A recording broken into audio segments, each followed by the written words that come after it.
Hello friends, आप सबका स्वागत है हमारे यूट्यूब चैनल आईटी स्टडी में। आज के लेक्चर में हम लोग पढ़ने वाले हैं प्रोटोटाइप मॉडल। देखिए, इससे पहले हम लोग वाटरफॉल मॉडल पढ़े थे।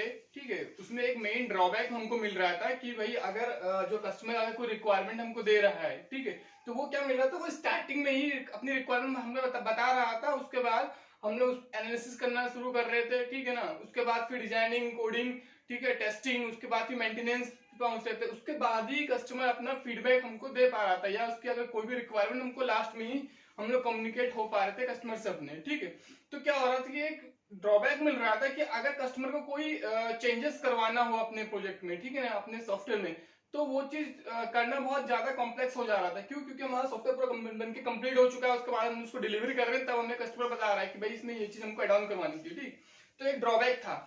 अब क्या प्रोटोटाइप मॉडल में क्या है कि ये चीज, उस ड्रॉबैक को यहाँ पे रिजॉल्व किया गया है प्रोटोटाइप मॉडल में। ठीक, इसमें क्या है, देखिए, आपका सबसे पहले क्या है, रिक्वायरमेंट गैदरिंग है। आप कस्टमर से सबसे पहले जो भी उसके रिक्वायरमेंट है वो हम लोग पहले यहाँ पे लेंगे। ठीक, इसमें ये चीज ध्यान रखिए कि जो प्रोटोटाइप मॉडल होता है, यहाँ पे कस्टमर को भी अपनी रिक्वायरमेंट पूरी नहीं पता होती है। ठीक है, कि वो सारी रिक्वायरमेंट अपनी बताएगा, यहाँ पे उसको भी थोड़ा डाउट होता है, वो भी डाउटफुल रहता है। तो कुछ रिक्वायरमेंट, जो मेन मेन रिक्वायरमेंट है उसकी, वो बताएगा। तो सबसे पहले रिक्वायरमेंट गैदरिंग की जाएगी, रिक्वायरमेंट उसकी गैदर की जाएगी।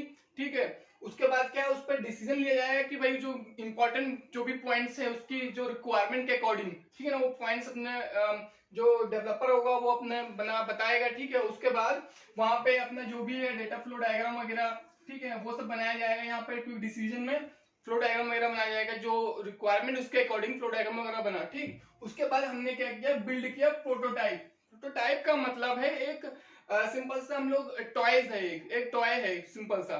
ठीक, एक सिर्फ ढांचा टाइप का है, जो वो पूरी तरीके से आपका सॉफ्टवेयर नहीं है वो। ठीक, एक सिर्फ प्रोटोटाइप है। ठीक, तो जो रिक्वायरमेंट थी, उस रिक्वायरमेंट के अकॉर्डिंग हमने एक डिसीजन लिया, कुछ इंपॉर्टेंट पॉइंट्स बनाए, फ्लो डायग्राम वगैरह बनाया। उसके अकॉर्डिंग अब हम लोग ने क्या किया, उस प्रोटोटाइप को बिल्ड करना, यहाँ कोडिंग करना शुरू किया, उसको बनाया, उस प्रोटोटाइप को बनाया। ठीक, तो उसको बनाने के बाद हमने क्या किया, कस्टमर इवोल्यूशन प्रोटोटाइप हुआ। यहाँ पे कस्टमर को दिखाया गया, कस्टमर ने उस प्रोटोटाइप को देखा। अगर उसको कहीं पे कोई भी चेंजेस लग रहा है कि नहीं, इसमें ये चीज भी एड ऑन होनी चाहिए।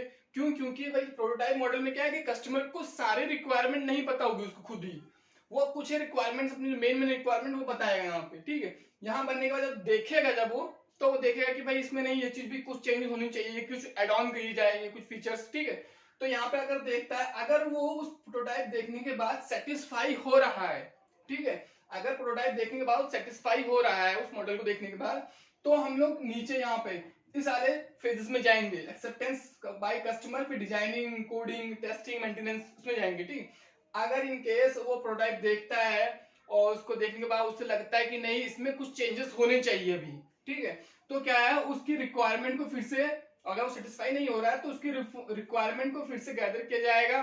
ठीक है, उसके बाद उसको लिया जाएगा, उसकी रिकॉर्डिंग, उसकी रिक्वायरमेंट के अकॉर्डिंग फिर उस पर फिर से कुछ इंपॉर्टेंट पॉइंट्स वगैरह बना करके उसका फिर डिजाइनिंग डीएफडी बनाया जाएगा। ठीक, उसके बाद फिर उसको डिजाइन करने के बाद फिर उसका फिर से प्रोटोटाइप बनाया जाएगा वहां पे।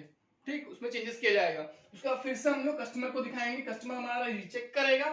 ठीक, अगर कस्टमर उसको एक्सेप्ट कर रहा है, एक्सेप्टेंस बाय कस्टमर, अगर कस्टमर उसको एक्सेप्ट कर रहा है प्रोटोटाइप को, वो जो भी उसकी रिक्वायरमेंट अगर फुलफिल हो रही है, वो सेटिस्फाई हो रहा है हमारे प्रोटोटाइप से।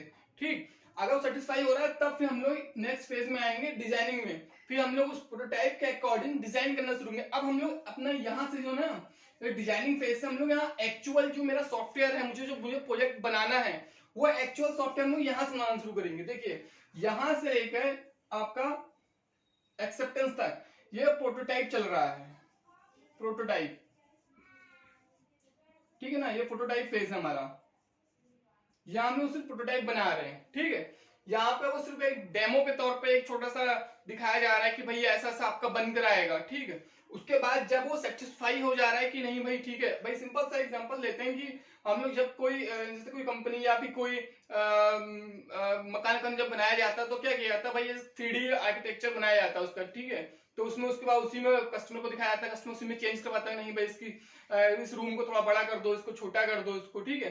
तो वो यहाँ से गेट कर दो, तो क्या होता है वो रिक्वायरमेंट के अकॉर्डिंग वो चेंजेस होता है। उसके बाद क्या हम लोग क्या करते हैं, उसी प्रोडक्ट को बना के जब कस्टमर को दिखाते हैं, कस्टमर अगर सेटिस्फाई हो रहा है तो हम लोग फिर क्या है कि उस पर अपना फिर बनाना शुरू करते हैं, कंस्ट्रक्शन शुरू करते हैं। ऐसा नहीं है कि हमने बना के दिखा दिया, कंप्लीट करके मकान खड़ा कर दिया, उसके बाद कह रहे हैं भैया आप इसमें देखिए, कस्टमर देख रहा है, कह रहे नहीं भैया दीवार तोड़िए यहाँ से, इसको यहाँ से यहाँ शिफ्ट करिए, तो ऐसा पॉसिबल नहीं है। तो पहले क्या है कि हम लोग प्रोटोटाइप बनाते हैं, एक 3D स्ट्रक्चर बना के उसको दिखाते हैं कि भाई ये ऐसा बन के आपके पास आएगा एक्चुअल में मकान, ठीक है। तो उसको अगर आप देख रहे हो, सेटिस्फाई हो रहे हो, ठीक है।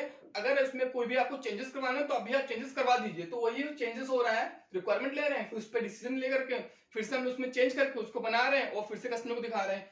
सेम वही प्रोसेस हो रहा है। अगर कस्टमर सेटिस्फाई हुआ तो यहाँ तक आपका क्या है, प्रोटोटाइप चल रहा है। उसके बाद क्या है, यहाँ से हम लोग पढ़ते हैं जो ये डिजाइनिंग जब करना शुरू करेगा, जब एक्सेप्ट हुआ उसके बाद हम लोग अब जो है जो उसकी रिक्वायरमेंट थी उसके अकॉर्डिंग फाइनल होने के बाद अब सॉफ्टवेयर बनाना शुरू करेंगे, अब उस प्रोडक्ट को बनाना शुरू करेंगे। तो यहाँ पर क्या होता है, हमारा इटरेटिव फेज चलता है, जो हमारा इटरेटिव मॉडल है, ठीक है। जैसे वाटरफॉल मॉडल था वैसे इटरेटिव मॉडल होता है। तो इटरेटिव जो फेज चलेगा वो डिजाइनिंग से चलेगा। देखिए वाटरफॉल मॉडल में क्या मिल रहा था, एक ड्रॉबैक ये सामने आ रहा था कि अगर आपने जैसे डिजाइनिंग बना दिया, डिजाइन कर दिया सॉफ्टवेयर का, ठीक है, उसके बाद हम कोडिंग करना शुरू किए, तो अगर कोडर जो है वो कोड कर रहा है, उसको अगर कुछ लगता है कि नहीं ये डिजाइनिंग में थोड़ी प्रॉब्लम आ रही है या इसको यहाँ से कुछ चेंज कर गया तो ज्यादा बेटर होगा, तो हम लोग क्या डिजाइनिंग फेज में वापस नहीं जा सकते थे। या डिजाइनिंग कोडर ने कोड चेंज कर दिया, उसके बाद टेस्टिंग करने जा रहा है तो वहां कोई ऐसा लग रहा है कि टेस्टर जब टेस्ट किया जा रहा है तो नहीं कोड चेंज कर दिया, यहाँ पे ऐसा कुछ डिजाइन चेंज कर दिया, तो वो चीज वहां एक्सेप्ट नहीं हो पा रही थी क्योंकि हम लोग वापस बैकवर्ड नहीं जा पा रहे थे। आइटरेटिव मॉडल में क्या होता है कि आपके पास ये डिजाइनिंग से हम लोग कोडिंग में इम्प्लीमेंट कोडिंग करना शुरू किया, कोडिंग से टेस्टिंग में आए, तो अगर किसी को भी किसी वापस फेज में जाना है, वहां पे कुछ चेंजेस करवाना है, तो आइटरेटिव मॉडल में आपके पास वो पाथ रहेगा कि आप किसी भी फेज में वापस जाकर वहां पे चेंजेस करवा सकते हो, ठीक है ना। ये सबसे अच्छा इसमें एक तरीके से कहा जाए कि बहुत अच्छा फीचर्स रहेगा आपके, ठीक है, क्योंकि वाटरफॉल में क्या था कि वहां पे आप नहीं हो पा रहा था ये चीज, और यहाँ पर आप डिजाइनिंग से आप कोडिंग करोगे, कोडिंग से आपने फिर वही टेस्टिंग किया, अल्फा बीटा, ठीक है ना, एक्सेप्टेंस, तो ये टेस्टिंग वगैरह किया, उसके बाद जब वो कंप्लीट हो जा रहा है टेस्टिंग बाद आपने उसको मेंटेनेंस पे दे दिया, डिलीवर कर दिया, ठीक है।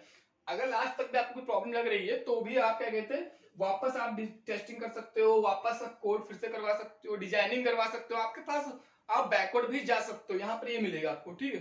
तो ये आपका एक प्रोटोटाइप मॉडल का एक डायग्राम है, ठीक है। अब इसके कुछ एडवांटेज और डिसएडवांटेज की बात कर लें। देखिए एडवांटेज क्या है हमारे पास, कस्टमर सेटिस्फैक्शन एग्जिस्ट। सबसे जो मेन इसमें जो रोल प्ले कर रहा है वो है कस्टमर सेटिस्फैक्शन। कस्टमर जब तक सेटिस्फाई नहीं होगा, देखिए जब तक कस्टमर एक्सेप्ट नहीं करेगा उस प्रोटोटाइप को जो हमने बनाया एक तरीके से, ठीक है ना, एक डेमो के लिए उसको दिखाया कि भाई आप इसको एक्सेप्ट नहीं करोगे, तब तक हम उसको प्रोटोटाइप में चेंजेस करते रहेंगे आपकी रिक्वायरमेंट के अकॉर्डिंग, ठीक है, तब तक वो चलता रहेगा। जब वो एक्सेप्ट कर लेगा उसके बाद ही हम उसमें काम करना शुरू करेंगे, तब उसके बाद ही हम डिजाइनिंग, टेस्टिंग, कोडिंग वगैरह सब करेंगे, ठीक है। तो ये चीज होती है हमारा पहला है कस्टमर सेटिस्फेक्शन, ठीक है। उसके बाद क्या है, less chance of software rejection. भाई सिंपल सी बात है, जो उसमें सॉफ्टवेयर रिजेक्शन की बात करें अगर, तो उसके चांसेस बहुत कम है। और बहुत कम क्यों है कि भाई अगर आप इतने बार कस्टमर, हर बार हम उसको एक बार प्रोटोटाइप बना रहे हैं, हर बार कस्टमर से उसको इवैल्यूएट करवा रहे हैं, चेक करवा रहे हैं कि भाई आप सेटिस्फाई हो। अगर वो सेटिस्फाई हो रहा है, उसकी जो रिक्वायरमेंट वो फुलफिल हो रही है, उसके बाद ही हम लोग बनाना शुरू करेंगे, उसके बाद ही हम कंप्लीट करके उसको सॉफ्टवेयर दे रहे हैं। तो इसका मतलब कि वो उसमें जो रिजेक्शन होने की चांस, जो रिजेक्ट होने की चांस है कस्टमर के अकॉर्डिंग, वो बहुत ही कम होगा, ठीक है ना। तो वही चीज है, less chance of software rejection, ठीक। उसके बाद है रिक्वायरमेंट चेंजेस आर अलाउड। भाई इसमें रिक्वायरमेंट जो भी है उसके अकॉर्डिंग हम लोग चेंजेस कर रहे हैं, ठीक है।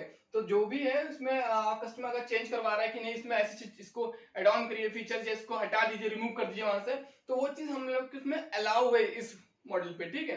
तो रिक्वायरमेंट चेंजेस आर अलाउड, ठीक है। उसके बाद है find the errors at early stages. भाई कोई कहीं भी आपको एरर आ रही है, कहीं भी कोई भी स्टेज हटानी है, कोई भी आपको कस्टमर के अकॉर्डिंग कुछ उसको चेक किया, उसमें उसको पसंद नहीं आया, तुरंत रिमूव करना है, तो आप तुरंत उसको हटा सकते हो वहीं पे, ठीक है।